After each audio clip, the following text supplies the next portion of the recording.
Hi friends, അസ്സാം വലൈക്കും. ബിസ്മിക്ക് ചെല്ലാട്ട എല്ലാവർക്കും സ്വാഗതം. ഇന്ന് നമ്മൾ നേന്ത്രപ്പഴം കൊണ്ടൊരു വളരെ വെറൈറ്റി ആയിട്ടുള്ള ഒരു സ്നാക്കാണ് തയ്യാറാക്കി എടുക്കുന്നത്. എങ്ങനെയെന്ന് നോക്കാം. അതിനായിട്ട് ഞാൻ ഇവിടെ നേന്ത്രപ്പഴത്തിൽ നിന്ന് ഒരു നേന്ത്രപ്പഴമാണ് കേട്ടോ എടുക്കുന്നത്. അപ്പോൾ ഈ പഴത്തിന് തോലൊക്കെ കളഞ്ഞിട്ട് നമുക്ക് നീളത്തിലൊന്ന് കട്ട് ചെയ്തെടുക്കാം. തോല് കളഞ്ഞതിന് ശേഷം രണ്ടറ്റം കൂടി ഒന്ന് കട്ടാക്കി എടുക്കുന്നുണ്ട് കേട്ടോ. എന്നിട്ട് നമുക്കിതൊന്ന് വളരെ കനം കുറച്ചിട്ട് നീളത്തിലൊന്ന് കട്ടാക്കി എടുക്കാം.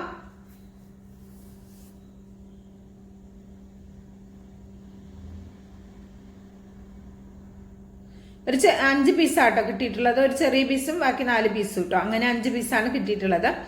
അപ്പം ഇതുപോലെ ഒരു പാൻ അടുപ്പത്ത് വെച്ച് കൊടുക്കാം. ഇതിലേക്ക് 1.5 ടീസ്പൂൺ നെയ്യാണ് ചേർത്ത് കൊടുക്കുന്നത് കേട്ടോ. അപ്പം നെയ്യ് ചേർത്തിട്ട് നെയ്യ് നന്നായിട്ടൊന്ന് മെൽറ്റായി വരട്ടെ. നന്നായി മെൽറ്റായി വരുമ്പോൾ നമ്മൾ ഇതിലേക്ക് നമ്മളിവിടെ കട്ടാക്കി വെച്ചില്ലേ ആ നേന്ത്രപ്പഴം ഇതിലേക്ക് ചേർത്ത് കൊടുക്കാം. ചേർത്തിട്ട് രണ്ട് ഭാഗവും നമുക്ക് നന്നായിട്ടൊന്ന് ഫ്രൈ ആക്കി എടുക്കാം. ഒരുപാട് കറുത്ത് പോകണ്ട, അത്യാവശ്യം നന്നായിട്ടൊന്ന് മൂത്ത് ഫ്രൈ ആയി വന്നാൽ മതി. അങ്ങനെ നമുക്കൊന്ന് ഫ്രൈ ആക്കി എടുക്കാം. ഒരു ഭാഗം ആകുമ്പോൾ നമുക്ക് തിരിച്ചിട്ട് ഫ്രൈ ആക്കാം കേട്ടോ. ഞാനിത് ഹൈ ഫ്ലെയിമിൽ തന്നെ വെച്ചിട്ട് പെട്ടെന്ന് റെഡിയാക്കി എടുക്കുന്നത്. കരിഞ്ഞു പോകാതെ ശ്രദ്ധിക്കുക കേട്ടോ. അപ്പോൾ അതാ ഇതുപോലെ രണ്ട് ഭാഗവും നന്നായിട്ടൊന്ന് മൂപ്പിച്ചിട്ട് നമുക്കൊരു പാത്രത്തിലേക്ക് കോരി മാറ്റാം. അപ്പോൾ രണ്ട് ഭാഗവും ആയി വന്നിട്ടുണ്ട്. അപ്പോൾ നമുക്ക് ഒരു പാത്രത്തിലേക്ക് കോരി മാറ്റാം. വീഡിയോ ഇഷ്ടമാകുകയാണെങ്കിൽ കാണുമ്പോൾ തന്നെ ഒരു ലൈക്ക് തന്ന് സപ്പോർട്ട് ചെയ്യാൻ ആരും മറക്കരുതേ. അപ്പോൾ അതാ ഇനി ഈ ഒരു പാന് നന്നായിട്ടൊന്ന് തുടച്ചെടുക്കുന്നുണ്ട്. ഇനി ഇതിലേക്ക് ഞാൻ ചേർത്ത് കൊടുക്കുന്നത് 2 ടേബിൾ സ്പൂൺ പഞ്ചസാരയാണ് കേട്ടോ. പഞ്ചസാരയിലേക്ക് ഒരു ടീസ്പൂണോളം വരുന്ന വെള്ളം കൂടെ ചേർത്തിട്ട് നമുക്കിതൊന്ന് കാരമൽ ചെയ്തെടുക്കാം. ഒരു മീഡിയം ഫ്ലെയിമിൽ വെച്ചിട്ടാണ് കേട്ടോ കാരമൽ ചെയ്തെടുക്കുന്നത്.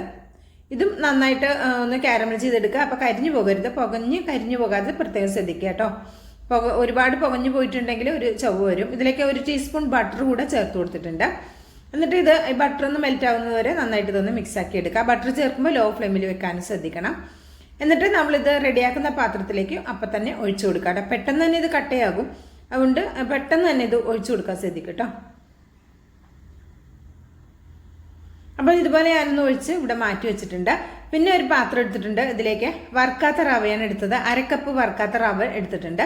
അത് കപ്പിലേക്ക് ഇട്ടതിന് ശേഷം നമുക്ക് ഇതിലേക്ക് 1/2 കപ്പ് പാലും കൂടി ചേർത്ത് കൊടുക്കുക. വെള്ളമല്ല, പാല്. ഞാൻ തിളപ്പിക്കാത്ത പാലാട്ടോ എടുത്തിട്ടുള്ളത്. തിളപ്പിച്ച പാലാണെങ്കിലും കുഴപ്പമൊന്നുമില്ല. 1/2 കപ്പ് റവയിലേക്ക് 1/2 കപ്പ് പാല് തന്നെ ഒഴിച്ചു കൊടുക്കുക കേട്ടോ. കൂടുതൽ പാലൊന്നും വേണ്ട. അപ്പം ഇനി അതവിടെ മാറ്റി വെച്ചിട്ടുണ്ട്. ഇനി നമുക്കിതിലേക്ക് മുട്ട ആവശ്യമാണ്. ഞാൻ 3 മുട്ടയാണ് എടുത്തത്. 1/2 കപ്പ് പാലും 1/2 കപ്പ് റവയും എടുക്കുന്ന സമയത്ത് 3 മുട്ട കറക്റ്റ് പാകമാണ് കേട്ടോ. അപ്പോൾ ഇതാ ഇതുപോലെ 3 മുട്ട ഒരു പാത്രത്തിലേക്ക് ഇതുപോലെ പൊട്ടിച്ചൊഴിക്കുക. ഇപ്പോൾ നിങ്ങൾ കൂടുതൽ റവയൊക്കെ എടുക്കുന്നുണ്ടെങ്കിൽ കൂടുതൽ മുട്ടയും എടുക്കണം, ബാക്കി എല്ലാ ചേരുവയും കൂടുതൽ എടുക്കണം കേട്ടോ. അപ്പോൾ ഇതാ ഈ മുട്ട നന്നായിട്ടൊന്ന് ബീറ്റാക്കി എടുക്കാം. മുട്ട നന്നായിട്ട് ബീറ്റാക്കി എടുക്കണം കേട്ടോ. ഇനി ഇതിലേക്ക് നമുക്ക് കുറച്ച് ചേരുവകൾ കൂടി ചേർത്ത് കൊടുക്കാനുണ്ട്. ഇതിലേക്കൊരു 1/4 ടീസ്പൂൺ ഏലക്കയുടെ പൊടി ചേർത്ത് കൊടുത്തിട്ടുണ്ട്. അതുപോലെ തന്നെ ഇതിലേക്ക് ഒരു 2 പിഞ്ച് മഞ്ഞൾപ്പൊടി ചേർക്കാം. നമ്മുടെ സ്നാക്കിന് ഒരു മഞ്ഞ കളർ കിട്ടാൻ വേണ്ടിയിട്ടാണ് മഞ്ഞൾപ്പൊടി ചേർത്തത്. നിങ്ങൾക്ക് വേണ്ടാന്നുണ്ടെങ്കിൽ അവോയ്ഡ് ചെയ്യാം കേട്ടോ. മഞ്ഞൾപ്പൊടി ചേർത്ത് വിചാരിച്ച് മഞ്ഞൾപ്പൊടിയുടെ ടേസ്റ്റ് ഒന്നും ഉണ്ടാവില്ല കേട്ടോ. ഇനി ഇതിലേക്ക് ഒരു ടേബിൾ സ്പൂൺ പഞ്ചസാര കൂടെ ചേർത്ത് കൊടുക്കുന്നുണ്ട്. മധുരം നിങ്ങളുടെ ടേസ്റ്റിനനുസരിച്ച് ചേർക്കാം. ഈ ഒരു ടേബിൾ സ്പൂൺ പഞ്ചസാര മുട്ടയിലേക്ക് ചേർത്തു എന്ന് വിചാരിച്ചിട്ട് പാകത്തിനുള്ള മധുരം ഉണ്ട് കേട്ടോ. പിന്നെ നമ്മൾ കാരമൽ ചെയ്തതും അല്ലേ, അപ്പോൾ ഒരുപാട് മധുരം ആവശ്യമില്ല. ഇപ്പോൾ അതായത് നമ്മുടെ റവയൊക്കെ ഇവിടെ പുതിർന്ന് വന്നിട്ടുണ്ട്. അപ്പോൾ അത് നമുക്ക് ഈ മുട്ടയിലേക്ക് ചേർത്ത് കൊടുക്കാം. അപ്പോൾ നിങ്ങൾക്ക് മധുരം കൂടുതൽ വേണമെന്നെങ്കിൽ കൂടുതൽ ചേർത്ത് കൊടുക്കാം കേട്ടോ. അപ്പോൾ നിങ്ങൾക്ക് ഏലക്കാപ്പൊടി വേണ്ടെങ്കിൽ വാനില എസൻസ് ചേർത്ത് കൊടുക്കാവുന്നതുമാണ്.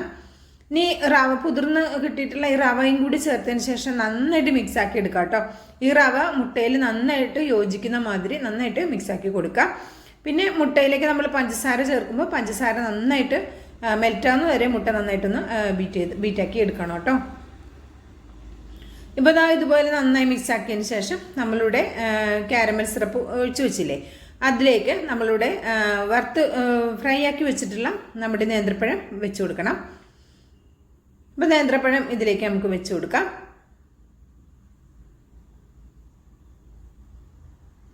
നല്ല ടേസ്റ്റി ആയിട്ടുള്ള അത്യാവശ്യം നല്ല വെറൈറ്റി ആയിട്ടുള്ള ഒരു ഐറ്റമാണ്. അപ്പം ഒരു പ്രാവശ്യമെങ്കിലും ഇങ്ങനെ റെഡിയാക്കി നോക്കിക്കോ. തീർച്ചയായിട്ടും എല്ലാവർക്കും ഇഷ്ടമാകും, കുട്ടികൾക്കും വലിയവർക്കും ഒക്കെ ഇഷ്ടമാകും. ഒരു ഫംഗ്ഷന് പോലും നമുക്കിത് സെർവ് ചെയ്യാൻ പറ്റിയ നല്ല അടിപൊളി ഐറ്റമാണ് കേട്ടോ.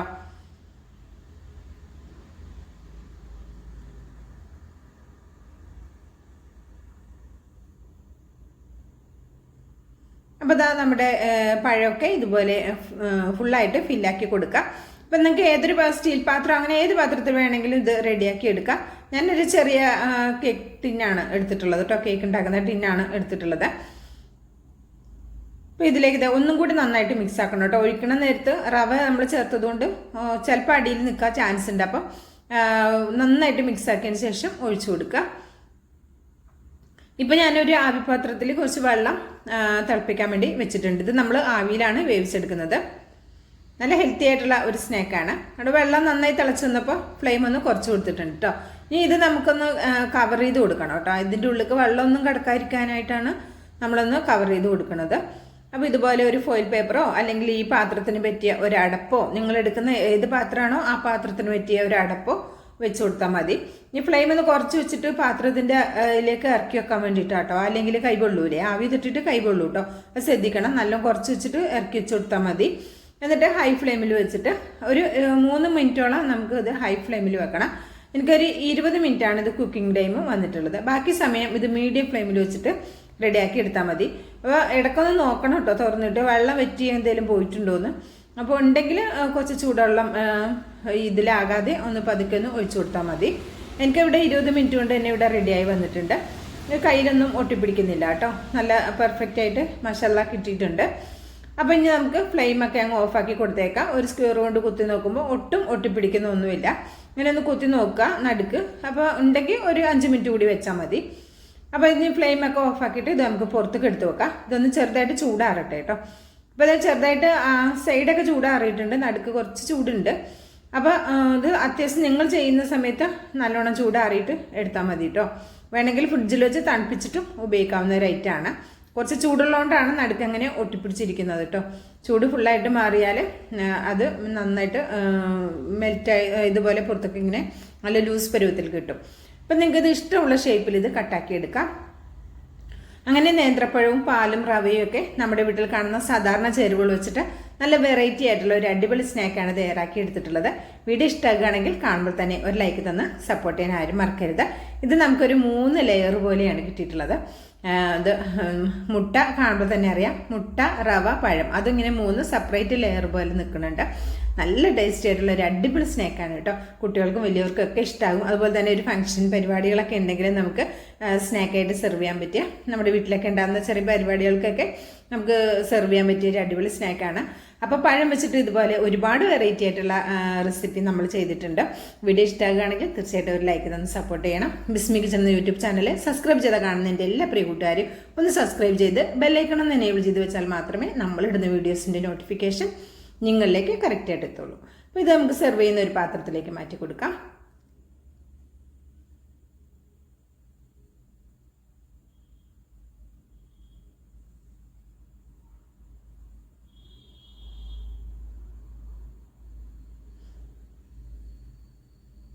അപ്പോൾ ഇൻഷാ അല്ലാഹ് അടുത്ത നല്ലൊരു അടിപൊളി വീഡിയോ എത്തുന്നവരേക്കും എല്ലാ കൂട്ടുകാർക്കും നന്ദി, നമസ്കാരം.